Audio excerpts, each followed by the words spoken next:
என்று மாறாத இயேசு கிறிஸ்துவின் இனிய நாமத்தினாலே உங்கள் அனைவரையும் வாழ்த்துகிறேன். இன்று உலகிற்கான கர்த்தரின் மிக பெரிய திட்டத்தை குறித்து தியானிக்கலாம்.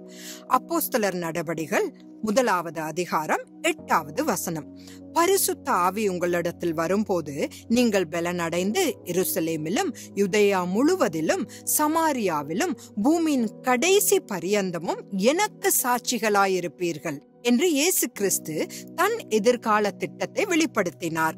எருசலேம் மற்றும் யூதேயா ஆகியவை யூதர்கள் வாழும் இடங்களாகும். ஆகவே இயேசு கிறிஸ்து தம்முடைய சீஷர்கள் அவர்களுக்கு நல்ல சாட்சிகளாக இருக்க வேண்டும் என்று விரும்பினார்.